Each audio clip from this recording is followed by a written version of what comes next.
1970년대 말에 한국의 조세형이라고 하는 대도 큰 도적이 이름을 날렸습니다. 그는 신출귀몰하면서 드라이버 하나로 고관 대작의 집만 골라서 털었습니다. 그가 현대판 의적 홍길동이라고 불린 이유는 나름대로 도적질의 원칙을 정하고 실천하였기 때문입니다. 그는 가난한 사람의 물건에는 손을 대지 않았으며 국무총리, 장관, 국회의원, 재벌의 총수 이런 사람들의 집만 털어서 물방울 다이아 같은 귀금속을 훔쳤습니다. 그는 외국인의 집을 털면 나라 망신이라 그래서 외국인의 집은 절대로 털지 않았다고 합니다. 그리고 사람도 해치지 않았습니다. 그리고 놀라운 것은 그가 도둑질로 얻은 수익의 무려 40%를 가난한 사람들에게 나눠줬습니다. 그가 유명해진 것은 1983년 재판 중에 탈주해서 5박 6일 동안 서울 시내를 활보하며 5번을 더 도둑질했던 것입니다. 그는 15년 형을 선고받고 1998년에 만기 출소했습니다. 그는 그동안 독실한 기독교인이 됐다고 고백하고 선교회를 조직해서 선교 활동을 했습니다. 또 경비업체에서 절도 예방을 가르치는 또 강사로 활동을 했습니다. 그처럼 독실한 기독교인으로 결혼도 하고 아들도 낳은 다음에 2000년도에 동경에 가서 간증 집회를 하게 되었는데 대낮에 동경의 부촌에서 도적질을 하다가 일본 경찰의 총에 맞고 체포됐습니다. 일본에서 3년 6개월을 복역하고 2004년에 귀국했습니다. 다음 해인 2005년에 서교동의 치과의사 정모 씨 집에 들어가서 손목시계 6개를 훔쳐나오다가 알람이 울렸는데 그 알람을 듣고 경비업체가 출동했습니다. 그 경비업체는 바로 조세형 씨가 교육시켰던 경비업체였다고 합니다. 그는 67세의 나이에도 드라이버를 휘둘며 100m 정도 도망가다가 경찰이 쏜 공포탄에 놀라 쓰러지는 바람에 체포됐습니다. 징역 3년을 선고받고 출소한 조세형은 2010년에 다시 작물아비로 체포되었는데 72세의 나이에도 불구하고 다리미를 휘두르며 격렬히 저항했다고 합니다. 그는 9개월 형을 마치고 2011년에 출소하자마자 교도소 문 앞에서 다시 경찰서로 가게 되었는데 때마침 2009년도에 금은방 주인을 흉기로 위협한 사건이 밝혀졌기 때문이었다고 합니다. 그런데 그는 현대판 홍길동으로 인기가 있었기 때문인지 몰라도 국민 참여 재판을 했는데 배심원 9명 만장일치로 무죄를 선고받았습니다. 그러나 2013년 서초동 빌라에 침입해서 귀금속을 훔쳐나오다가 이웃의 신고로 출동한 경찰에 75세의 나이에도 만년필을 휘두르며 저항하다가 체포되었습니다. 2015년에 출소한 그는 다시 영산의 고급 빌라에 침입해서 7억 6천만 원어치의 귀금속을 무사히 훔쳐나왔지만 작물 추적을 통해서 다시 체포되었습니다. 2015년에 77세에 3년형을 선고받고 지금 감옥에 있지만 나오면 또다시 신문에 날 것이라고 믿어 의심치 않습니다. 우리들 마음속에는 의문이 생기는데 우리 기독교인으로서 의문이 생깁니다. 그분이 거듭났다고 하며 새 사람이 되었다고 간증한 그 개종은 거짓이었을까 하는 것입니다. 아마 그렇지 않을 것입니다. 그분은 아마도 진심으로 회개하고 진심으로 거듭나고 그 사람은 진심으로 기독교인이 되었을 것입니다. 새 사람이 되기로 진심으로 결심을 했을 것입니다. 그러나 그는 5살부터 은수저를 훔치기 시작했던 그 도벽 때문에 유혹이 찾아올 때마다 그 유혹을 뿌리치지 못하고 같은 실수를 반복하게 됐다는 것입니다. 오늘 본문에서 우리는 아브라함이 과거에 부끄러운 잘못을 되풀이하는 것을 보게 됩니다. 창세기 12장에서 아브라함은 이미 애굽에 갔을 때 사람들이 자기 아내가 너무 예쁘다고 자기를 죽일까 봐 내 아내가 아니고 내 누이라고 거짓말을 하고 다니다가 봉변을 당한 적이 있었습니다.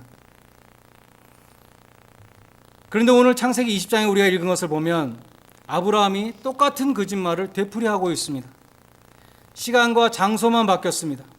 애굽이 아니라 이제 그랄 지방에 바로 왕이 아니라 아비멜렉에게 20년이 지난 후에 아브라함은 과거의 부끄러운 행동을 다시 반복하고 있는 것입니다. 그런데 놀라운 것은 아브라함의 아들 이삭이 아버지와 똑같은 거짓말을 했다는 것입니다. 창세기 26장에 보면 이삭이 그랄에 등장합니다. 그리고 거기 보면 그곳 사람들이 그 아내를 물으매 그가 말하기를 그는 나의 누이라 하였으니 리브가는 보기 아리따움으로 그곳 백성들이 리브가로 인해서 자기를 죽일까 하여 나의 아내라 하기를 두려워하였다라고 기록되어 있습니다. 아들이 아버지의 부끄러운 행동을 똑같이 판박이로 반복하는 것을 볼 수 있습니다. 아브라함 자신이 똑같은 일을 반복한 것뿐만 아니라 그 아들도 또 똑같은 잘못을 하고 있다는 것입니다. 이것을 보고 우리는 부전자전이라고 할 수 있습니다. 안 좋은 것은 가르쳐주지 않아도 자녀들이 본받는다는 것입니다. 그런데 아더 핑크 목사님은 이렇게 말했습니다. 아브라함은 우리 모두의 아버지이다. The father of us all. 이삭의 아버지일 뿐만 아니라 우리 모두의 아버지다라고 그랬습니다. 로마서 4장 11절에 아브라함 모든 믿는 자들의 조상이라고 그랬고, 또 갈라디아서에도 보면은 우리가 그리스도께 속한 자면 우리가 아브라함의 자손이다. 3장 29절에 말씀되어 있습니다. 그래서 아브라함은 우리의 아버지이고, 그것이 의미하는 바는 아브라함의 인생 여정 가운데 그가 잘못하고 실수했던 그런 많은 모습들을 우리가 똑같이 부전자전으로 우리의 신앙생활 가운데 우리도 반복한다는 것입니다. 우리의 신앙 여정은 실수가 많았던 아브라함의 인생 여정과 닮은 점이 많이 있다, 그렇게 말했습니다. 예를 들어서 아브라함은 본토 친척 아비집을 떠나라는 하나님의 부르심을 받았지만 온전히 순종하지 못하고 아버지 데라와 함께 하란이라고 하는 그 회색지대에 한동안 머물렀었습니다. 그것이 바로 우리의 모습을 보여준다는 것입니다. 하나님은 떠나라고 말씀하시지만 우리는 온전히 신속히 순종하지 못하고 미련을 가지고 또 회색지대에서 경계인으로 살아갈 때가 많이 있다는 것입니다. 아브라함은 하나님이 약속하신 땅에서 기근이 찾아왔을 때 자신의 판단과 자신의 유익을 따라서 애굽으로 내려갔습니다. 하나님의 주신 약속의 땅을 저버렸습니다.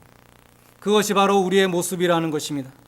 우리는 어려움이 닥칠 때 하나님께 기도하고 하나님의 도우심을 바라는 것이 아니라 잽싸게 나에게 도움을 줄 수 있는 사람과 방법과 내가 동원할 수 있는 것들을 찾게 되는 것입니다. 아들을 낳으리라는 약속을 받은 사라가 출산하지 못할 때, 인간적으로 봤을 때 도저히 출산한 가능성이 없을 때 아브라함은 어떻게 했습니까? 더 이상 기다리지 못하고 여종 하가를 통해서 이스마엘을 얻었습니다. 이러한 모든 모습들이 우리의 자화상과 같은 그러한 모습들이라 할 수 있다는 것입니다. 그런데 아브라함의 이 반복되는 실수보다 더 중요한 것은 하나님이 아브라함을 어떻게 다루셨는가 하는 것입니다. 하나님은 어제나 오늘이나 동일하시고 변치 않는 분이시기 때문에 아브라함을 다루신 그 방법과 똑같이 우리도 다루신다는 것입니다. 자, 하나님이 아브라함을 어떻게 다루셨는가 보면 하나님이 우리를 어떻게 다루실 것인가, 어떻게 다루고 계신가를 우리는 깨달을 수 있다는 것입니다. 하나님 그처럼 반복적으로 불순종하고 실수하는 아브라함을 그의 인생 말년에 100세가 넘었을 때, 아마도 115세쯤 됐을 때 모리아산으로 이끌어 주셨습니다. 그리고 그 모리아산에서 내 사랑하는 독자, 네가 100살에 낳은 그 이삭을 제단에 바치라고 명하십니다. 아브라함은 가장 순종하기 힘든 하나님이 마지막으로 주신 그 시험에 순종하고 합격했습니다. 온전한 순종을 보여주었습니다. 그것은 아브라함의 승리가 아니라 하나님의 승리였다는 것입니다. 하나님이 25년 동안 아브라함을 떠나는 훈련과 기근의 훈련과 또 기다리는 훈련을 통해서 아브라함을 믿음의 사람으로 만드셨다는 것입니다. 하나님은 우리도 똑같이 다루십니다. 많은 불순종과 실수에도 불구하고 하나님은 오래 참으십니다. 스스로 깨닫고 자원에서 돌아올 때까지, 자원에서 순종할 때까지 기다리십니다. 불시험을 통해서 정금으로 재련하십니다. 그래서 우리가 나의 가장 사랑하는 우상을 하나님 제단에 바칠 수 있는 온전한 헌신자로 만드시는 것입니다. 하나님 아버지께서 가장 사랑하는 독생자를 십자가 제단에 내어주신 것처럼 우리가 그 사랑을 깨닫고 우리도 나의 가장 사랑하는 것을 주님을 위해서 내어놓도록 만드시는 것입니다. 그것이 하나님의 은혜입니다. 하나님의 은혜와 사랑이 우리를 성자로 만드는 것입니다. 우리의 업앤다운, 이 변덕에도 하나님께서는 포기하지 않으시고 끝까지 붙드시는 은혜로 인해서 우리는 결국 나 자신까지 바칠 수 있는 그러한 헌신자가 되는 것입니다. 오늘 본문 7절에 보면 그는 선지자라 이렇게 말씀하셨습니다. 하나님은 반복되는 아브라함의 잘못에도 불구하고 아브라함을 포기하지 않으셨고 세상 사람들 앞에서 그는 선지자라고 인정해주고 계십니다. 그가 너를 위해서 기도하면 네가 죽지 않을 것이다 라고 말씀하고 계십니다. 아브라함의 거듭되는 실수에도 불구하고 하나님의 택하심과 부르심과 구원하심에는 후회가 없으시고 변함이 없으시다는 사실입니다. 우리도 하나님께 얼마나 많은 불충을 합니까? 우리도 얼마나 하나님께 많은 잘못을 범하고 하나님께 얼마나 똑같은 실수를 반복합니까? 그러나 하나님은 우리의 거듭되는 잘못과 부족함에도 불구하고 네가 목사냐, 네가 집사냐, 네가 구원받은 성도냐 라고 질책하시는 것이 아니라 너는 여전히 나의 사람이다 라고 인정해 주시는 것입니다. 너를 포기하지 않았고 너에 대해서 계획이 있으며 너에 대해서 기대를 갖고 있고 너를 향한 나의 뜻은 반드시 이루어질 것이라고 말씀하시는 것입니다. 하나님은 모든 인간들이 그럴 수밖에 없다는 것을, 다시 말해서 실수할 수밖에 없고 죄의 유혹에 넘어갈 수밖에 없다는 것을 아시고 계십니다. 성경은 말하기를 하나님 앞에 의인은 없나니 하나도 없다. 의인은 하나도 없다라고 말씀합니다. 우리 인간은 너무나 죄성에 물들어 있어서 자기 힘으로 구원을 얻을 수 없다고 말씀합니다. 성경은 인간의 전적인 부패를 가르치고 있습니다. 예레미야 17장 9절에 보면 만물보다 거짓되고 심히 부패한 것이 마음이다. 우리 마음이 얼마나 더러운가 하면 만물보다 거짓되고 심히 썩어 있다라고 그렇게 말씀하고 있습니다. 어떤 사람들은 인간이 태어날 때는 선한 마음 가지고 태어났는데 아니면 선하지도 않고 악하지도 않고 그냥 중립적인 마음을 갖고 태어났는데 악한 세상에서 영향을 받아서 그렇게 됐다, 그렇게 말하는 사람이 있습니다. 어렸을 때 아버지에게 학대를 받아서 청소년 때 친구를 잘못 사귀어서 집이 너무 가난해서 나는 이렇게 됐다, 그렇게 블레임하는 사람들이 있습니다. 반면에 나는 그런 사람이었는데 내가 기도를 많이 하고 내가 성경을 많이 읽고 신앙생활을 열심히 했더니 내가 착한 사람이 되었다라고 그렇게 말하는 사람도 있습니다. 그것은 다 비성경적인 주장들입니다. 죄성은 처음부터 우리가 갖고 태어나는 것이고 이 죄성은 우리 속에 잠재되어 있다는 것입니다. 내가 기도를 많이 하고 말씀을 많이 봐서 내가 굉장히 지금 거룩해진 것처럼 그렇게 느껴지지만 나의 죄악된 성품들은 여전히 내 마음속에 용암과 같이 부글부글 속에 끓고 있다가 언제 폭발되어 나올지 모르는 것입니다. 바닷물이 짠 것은 그 속에 소금이 녹아있기 때문인 것이죠. 우리 본성은 죄로 물들어 있다가 성경은 이렇게 말씀합니다. 하나님은 그러한 인간에게서 무슨 선한 것이 나올 수 없다는 것을 잘 아십니다. 그럼에도 불구하고 우리를 택하여 주셨다는 것입니다. 우리에게 사랑할 만한 것이 있어서 우리에게 무슨 희망이 있고 우리에게 어떤 매력이 있어서 택한 것이 아니라고 성경은 말씀합니다. 신명기 7장 7절에 보면 하나님이 이스라엘을 왜 택하셨는가? 다른 민족들보다 수요가 많고 강하고 잘나서 택한 것이 아니라고 말씀합니다. 너희는 모든 민족 중에 가장 작으니라. 다만 하나님께서 너희를 사랑하심 때문에 너희를 그 종 애굽 왕 바로의 손에서 속량하셨다라고 말씀하고 있습니다. 우리를 그 종되었던 죄와 사망의 권세에서 속량해 주신 이유도 무엇입니까? 우리에게 선함이 있고 우리에게 사랑받을 만한 그러한 매력 포인트가 있어서가 아니라 다만 우리를 사랑하심을 인해서 우리가 알 수 없는 하나님의 무조건적인 선택으로 인해서 우리 하나님의 자녀가 된 것입니다. 고린도전서 1장에도 같은 내용이 기록되어 있습니다. 형제들아 너희를 부르심을 보라. 육체를 따라 지혜 있는 자가 많지 아니하며 능한 자가 많지 아니하며 문벌 좋은 자 많지 않도다. 이는 아무 육체라도 하나님 앞에서 자랑하지 못하게 하려 하심이니라. 하나님은 세상적으로 미련하고 약하고 천하고 멸시받고 그런 사람들을 택하셔서 오히려 세상에 강하고 지혜로운 자들을 부끄럽게 하신다라고 성경은 말씀합니다. 아브라함도 우리처럼 부족한 사람이었습니다. 그러나 하나님은 부족한 사람, 우상을 숭배하고 있었던 사람, 그 아브라함을 택하셨습니다. 그리고 아브라함에게 처음부터 아무런 기대를 하지 않으셨습니다. 그래서 아브라함에게 실망하지도 않으셨습니다. 하나님은 아브라함의 실수와 부족함을 알고 계셨으며 그의 죄악까지도 용납하실 채비가 되어 있으셨다는 것입니다. 우리 부모들은 자식의 어떠한 잘못도 용서해 줄 수 있는 마음의 준비가 되어 있습니다. 아무리 큰 잘못을 저질러도 아무리 심한 말을 해도 자식은 저절로 용서가 됩니다. 내 의지로 용서하는 것이 아니라 저절로 용서가 되는 것입니다. 무조건적인 사랑이 밑받침되어 있기 때문입니다. 내가 무슨 일을 했든지 여전히 너는 내 자식이고 나는 여전히 너를 사랑한다. 이것이 부모의 마음입니다. 마찬가지로 하나님은 우리의 그 어떠한 죄도 용서해 주신다고 약속하셨습니다. 베드로처럼 저주까지 하면서 주님을 3번씩 부인한 그 베드로에게도 하나님은 용서해 주셨고 네가 나를 사랑하느냐 3번 물으시고 내 양을 치라고 주님의 일을 맡겨주셨습니다. 주님은 베드로가 배신할 것을 미리 아시고 베드로를 위해서 기도까지 하셨습니다.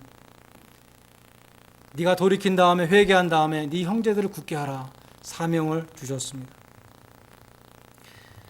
그러므로 중요한 것은 우리에게 가장 중요한 것은 돌이키는 것입니다.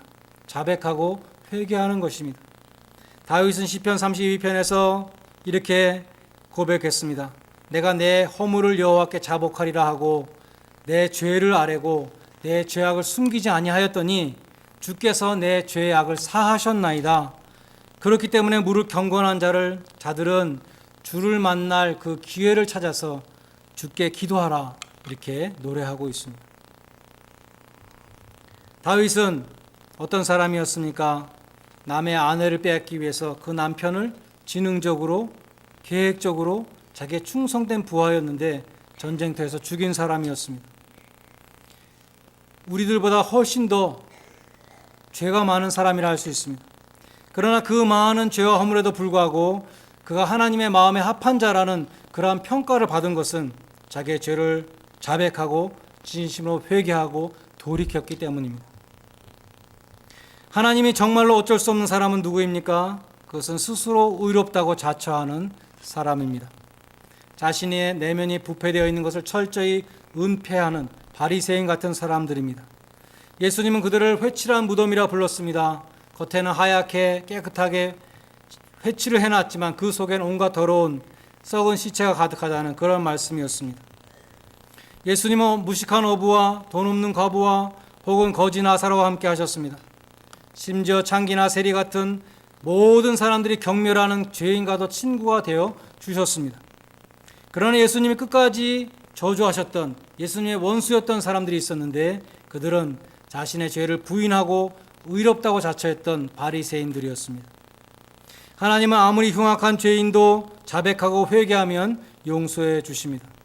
그러나 스스로 의롭다고 하는 바리새인, 스스로 죄 없다고 하는 바리새인은 하나님이 구원해 주실 수가 없습니다.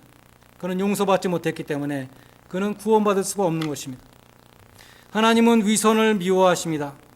빛 대신 하나님과 사귐이 있기 위해서 우리 하나님 앞에 솔직해야 하는 것입니다. 하나님이 요구하시는 것은 너희의 죄를 자백하라. 그 아들 예수 그리스도의 피가 너희의 죄를 깨끗게 하실 것이요. 주님께서 약속해 주셨습니다. 유명한 바리새인과 세리의 기도를 우리는 잘 알고 있습니다.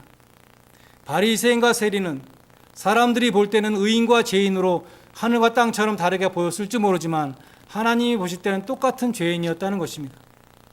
바리새인은 자신의 죄를 고백하지 않았습니다. 자신의 의를 자랑했습니다. 심지어 이 옆에 있는 세리와 다른 것을 감사합니다. 이렇게 비교하면서 기도까지 했습니다. 이 바리새인은 죄를 용서받지 못하고 여전히 죄인으로 성전에서 내려갔다 그랬습니다.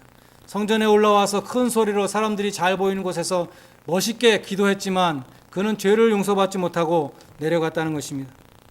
그러나 세리는 감히 머리도 들지 못하고 가슴을 치며 하나님이여 불쌍히 여기소서 나는 죄인이로소이다 자백했습니다. 세리는 의롭다 하심을 받고 내려갔느니라 예수님이 말씀하셨습니다. 하나님은 우리에게 완벽한 행위의 의를 기대하지 않으십니다. 하나님이 우리에게 원하시는 것은 솔직한 자백이라는 것입니다. 우리도 아브라함처럼 같은 잘못을 반복해서 저지를 때가 있습니다. 그러나 하나님은 그것 때문에 우리를 버리시지 않습니다. 우리에게 대한 기대를 포기하시지도 않습니다. 아브라함이 자기 아내를 누이라고 속이는 그 고질적인 잘못을 반복하실 때에도 하나님은 세상 사람들에게 그는 선지자라고 이렇게 인정해 주셨다는 것입니다. 우리가 반복되는 죄와 허물로 부끄러워할 때에도 하나님은 여전히 우리에게 말씀하십니다. 나는 여전히 너를 사랑하고 나는 여전히 너에게 기대를 갖고 있고 너는 여전히 나의 택한 그릇이다 라고 말씀하는 것입니다. 그것이 하나님의 은혜입니다. 나는 비록 부족하고 부끄럽고 죽을 수밖에 없는 죄인이지만 나의 부족함을 인정하고 고백하고 하나님의 도우심을 구할 때 하나님은 우리를 향하신 그 사랑과 계획을 거두지 아니하신다는 것입니다. 그러므로 우리는 죄를 고백해야 할 것입니다. 우리의 부족함을 주님 앞에 내어놓고 기도해야 할 것입니다. 하나님의 도우심을 간구할 때 하나님은 결코 거절하지 않으십니다. 우리의 모든 죄와 허물을 덮으시고 당신의 영광의 도구로 삼아주시는 하나님의 충만하신 은혜가 우리 모두에게 함께 하시기를 주님의 이름으로 간절히 축원드립니다. 이렇게 기도하겠습니다.